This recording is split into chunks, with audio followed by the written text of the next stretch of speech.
बिहार में दलित महादलितों पर भी सरकार निरंतर काम की है, लेकिन जितनी काम होनी चाहिए,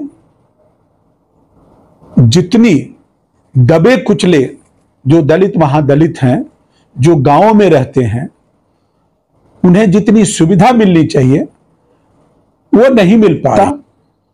का जो संकल्प है बिहार फर्स्ट और बिहारी फर्स्ट, उस पर भी विस्तृत चर्चाएं होगी।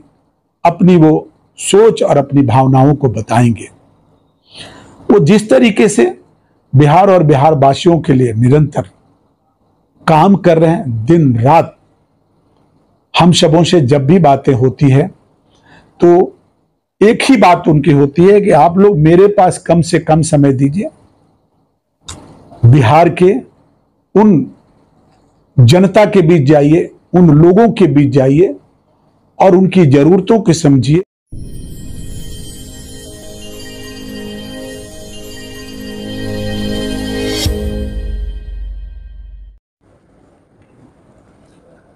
उनतीस जून को सीएम नीतीश के घर में बड़ा समागम करने जा रहे हैं आपके नेता, क्या कहिएगा? हमारी बहुजन भीम संकल्प समागम का एक बृहद समारोह 29 जून को राजगीर में होने जा रहा है। इस समागम का मुख्य उद्देश्य है कि दलित महादलित पिछड़े अति पिछड़ों को एकत्रित करके और उनके बीच एक समागम का माहौल बनाना। आपस में भी वो कई टुकड़े में अगर बटे हुए हैं या पूर्व के पार्टियां उन्हें टुकड़े टुकड़े में बांटकर वोट की राजनीति करती रही है, वोट लेने के बाद, सरकार बनने के बाद लोगों ने उनको दूध की मक्खी की तरह निकाल कर फेंकती रही है। इस तमाम बिंदुओं पर हमारे राष्ट्रीय नेता श्री चिराग पासवान जी चर्चा और परिचर्चा करेंगे।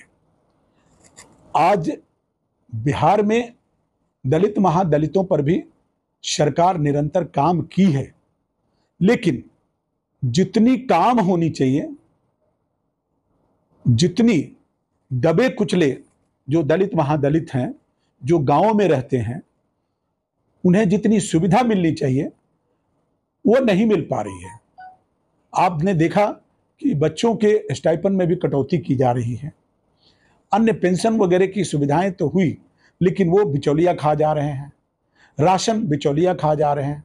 दलित महादलित परिवार के ऐसे लोग हैं जो आज भी पीड़ित परिवार हैं, सुविधाओं से वंचित हैं।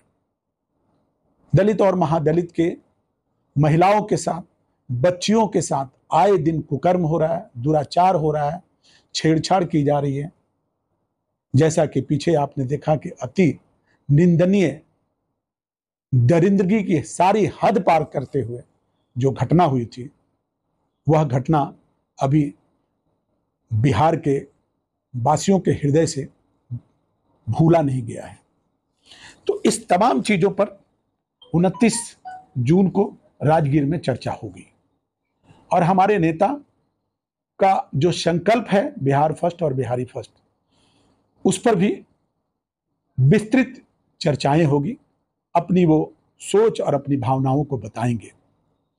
वो जिस तरीके से बिहार और बिहार वासियों के लिए निरंतर काम कर रहे हैं, दिन रात हम सबों से जब भी बातें होती है तो एक ही बात उनकी होती है कि आप लोग मेरे पास कम से कम समय दीजिए, बिहार के उन जनता के बीच जाइए, उन लोगों के बीच जाइए और उनकी जरूरतों को समझिए, उनको होने वाली असुविधाओं को देखिए और अधिक से अधिक उन्हें सरकार से कैसे सुविधा मिले, सहयोग मिले और बिहार में अपने आप को कैसे सुरक्षित महसूस करें, इस पर आप लोग क्षेत्र में काम करिए।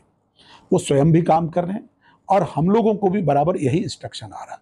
तो ये जो समागम है, जहां एक जन सैलाब इकट्ठा होने जा रही है, इसका भी मुख्य उद्देश्य यही है और ये हम लोग जो भी कर रहे हैं वो हम गठबंधन को एक मजबूती देने का काम कर रहे हैं। चुनाव का वक्त है, आप भी समापन कर रहे हैं और आप ही के पहले दल में कभी रहे, एक साथ रहे, मैं उनके चाचा पशुपति पारस, उनके भतीजे प्रिंस पासवान भी लगातार क्षेत्र में भ्रमण कर रहे हैं, वो भी दलित समाज करने जा रहे हैं। देखिए, दलित समाज में जो हमारे नेता, नौजवान नेता, आज जो दिन रात उन्होंने काम किया है, मेहनत किया है, 5 घंटे से अधिक वो सोते नहीं हैं। बिहार की जनता उनके रग रग में, उनकी सोच में, हर सांस में बसती है। आज उसी का नतीजा है कि बिहार की जनता हर जाति, हर धर्म, हर उम्र, हर मजहब के लोग की अति लोकप्रिय नेता बन चुके हैं और सबके दिलों में बसने लगे हैं। तो यह उपलब्धि बिना काम किए, बिना मेहनत किए, जनता के बीच बिना गए नहीं प्राप्त हो सकती है।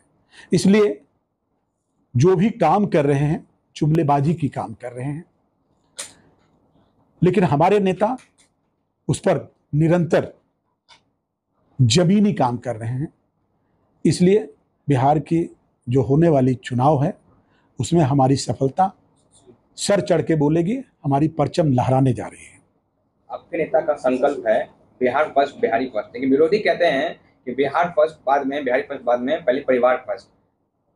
जीजा को टिकट, तो मैं ये क्यों भूल जा रहे हैं लोग कि पार्टी का कर्मठ सिपाही सालों साल अगर काम करता है, पार्टी की मजबूती प्रदान करता है।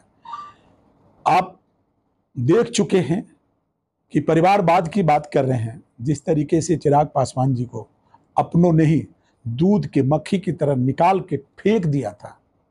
उस समय जो पार्टी के कार्यकर्ता थे, वो परिवार के अंदर के थे या परिवार के बाहर के थे। जिस निष्ठा के साथ, कर्तव्य परायणता के साथ संघर्ष के दिनों में दिन रात मिलकर संघर्ष किए, कहीं न कहीं उस संघर्ष को ध्यान में रखते हुए पार्टी के शीर्ष नेता, जो हमारे कार्यकारिणी के सदस्य हैं, उनका यह निर्णय है, उन्होंने मिलकर यह निर्णय लिया है। और एक योग्य व्यक्ति जो दलित और महादलितों की रक्षा कर सकता है, दिन रात 24 घंटा उनकी रक्षा सुरक्षा पर काम कर सकता है, उसे तो मौका मिलना ही चाहिए। इसलिए इसमें किसी तरह का कोई भी परिवारवाद को ध्यान में रखते हुए कोई निर्णय नहीं लिया गया है और मैं इसका खंडन करता हूं। एक आखिरी सवाल है, जन सुराग के सूत्रधार आपकी सांसद संभवी चौधरी और उनके पिता अशोक चौधरी पे लगातार वार कर रहे हैं परिवारवाद को लेकर, और कह रहे हैं कि वो दलित है कहाँ जो बार बार दलित का राग अलापती हैं। देखिए, संभवी चौधरी जी भी एक कर्मठ और बहुत जुझारू नेता हैं। आपने उनकी कई भाषण सुना है, क्षेत्र में भी जितना काम कर रही हैं। आखिर पार्टी ने, हमारी पार्टी के पास जब हम चुनाव करते हैं तो हमारी पार्टी, हमारी संसदीय बोर्ड, हमारे शीर्ष नेता इतनी अनुशासित तरीके से कैंडिडेट का चुनाव करती है कि किसी भी तरह का कोई भूल ना हो जाए या जनता ठगी हुई महसूस ना करे। इसके लिए हम लोग छोटी छोटी बातों पर भी ध्यान देते हैं और इन्हीं ध्यानों का नतीजा है कि हम लोगों ने जो 5 सांसद हमारे चुने गए, वो भी 100% स्ट्राइक रेट से चुने गए। और आज भी देखिए कि वो लोग दिन रात जनता के बीच रहकर काम कर रहे हैं, जनता के दुख दर्द को सुन रहे हैं और जनता के निरंतर अति लोकप्रिय नेता बनते जा रहे हैं।